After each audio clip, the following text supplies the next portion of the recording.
Hello and welcome back to the F1 Journal and to the Spanish Grand Prix qualifying review, which saw Lewis Hamilton win the pole position fight as Verstappen lurks in third place.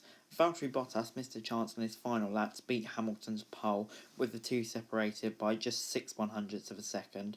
Verstappen and the returning Perez finished on row 2, but it was another Q2 exit for struggling Sebastian Vettel. Lewis Hamilton hung on to pole position in a closely fought duel with Mercedes teammate Valtteri Bottas for Sunday's Spanish Grand Prix. Hamilton took a 90-second career pole by just 0.059 seconds, but did leave the door open for Bottas by lapping significantly slower on his final lap in Q3. However, the Finn ahead of him on track was unable to better his own opening attempt and stayed second on the grid. Max Verstappen was third, 7/10 adrift, with Red Bull still not having enough single lap pace to challenge Mercedes on Saturdays, but the Dutchman's race pace has again looked far more promising this weekend, and Verstappen is likely to be a prominent factor in the race. He bids for back-to-back victories, with the track temperatures soaring at Barcelona, just like Silverstone last weekend. Hamilton leads new nearest challenger Verstappen by 30 points in the standings heading into Sunday's race, which starts at 2:10 UK time. The Racing Points again performed strongly as Sergio Perez headed up their efforts with a 4th place on his F1 return after being sidelined for 2 weeks with coronavirus. Lance Stroll was 5th in the second car. But Ferrari's season-long struggle showed no signs of abating around one of F1's most forgiving aero tracks. Charles Leclerc was only 9th in their lead car, with Sebastian Vettel dropping out in Q2 for a second successive weekend despite a change of Ferrari chassis. Sky F1's Nico Rosberg said, "With the chassis changed and the car still struggling, I do start to think that he's in a mentally difficult state. You steadily need step by step to have a little bit of success here and then gain confidence again, but he's really struggling at the moment." The Scuderia are out-qualified by both McLarens, with Spain's sole F1 representative Carlos Sainz getting ahead of teammate Lando Norris by 0.04 a second in the final lap to take 7th. Alex Albon returned to Q3 for the first time in 3 races in a boost to his Saturday form, although he remained 0.7 seconds ahead of flying teammate Verstappen and was behind both Perez and Stroll. AlphaTauri again featured in the top 10 thanks to the man on form, Pierre Gasly. Renault missed out on Q3 entirely in a disappointment for them after showing improved speed at Silverstone. Esteban Ocon was able to take part in qualifying after crashing right at the end of final practice in a bizarre incident with Kevin Magnussen, but he was outpaced by Kimi Raikkonen's Alfa Romeo, who finally gave their team their first Q2 appearance of the season. And some of the key quotes from the paddock after qualifying.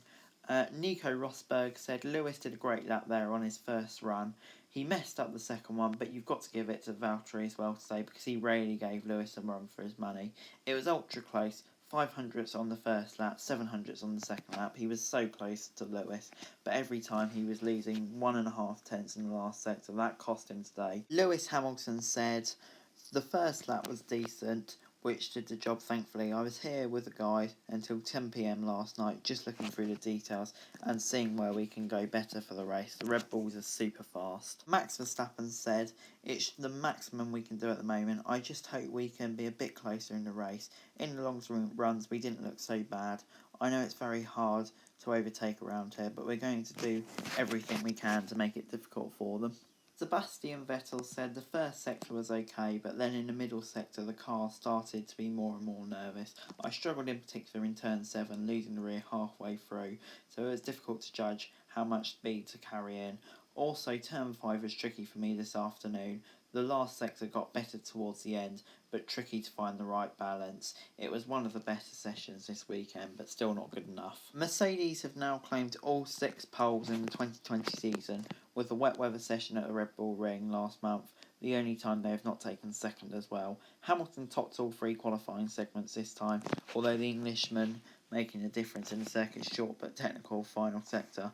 "All day I've been struggling in sector 3, admitted Bottas. It was getting better and better, but was still not quite enough. Of course it's annoying, but he did a good job, and then for the team again, it's the first row."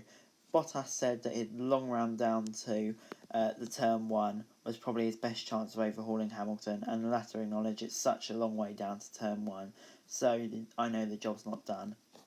It's very hard to follow here, so positioning on the grid is good. It will be hard to hold the position, but that's what I've got to work on and get the best start I can. Although third on the grid is one better off than Verstappen started at Silverstone last week, the Dutchman is likely to be focusing on the longer game against the Mercedes. I hope I can apply a bit of pressure to Verstappen. I know it's very hard to overtake around here, but we're going to try and do everything we can to close the gap to them and make it a bit difficult. And finally, here are the final classifications for the qualifying session. Of course, Mercedes locking out the front row, they'll be very happy with that. With Verstappen in third, I genuinely think he's got a great chance of winning. Perez and Stroll will be happy in the Racing Point. Albon, it's an improvement, as it for the McLarens. Ferrari would of course be disappointed, but I should imagine the AlphaTauri boys will be happy, unlike the Renaults. Alfa Romeo, Kimi Raikkonen did a great job, not so much Giovinazzi, Magnussen and Grosjean. I think Grosjean will probably be disappointing given what he did in practice 2 yesterday, and the Williams, George Russell will be disappointed, nowhere near making it out of Q2 like in recent weeks. But anyway guys, that's it for this video. Thanks very much for watching. Remember to like, share, subscribe. Let me know what you thought in the comments below. Remember to follow me on Twitter, link in the description below for daily F1 news, and subscribe to my other channels on the screen right now. Thanks very much for watching. Peace.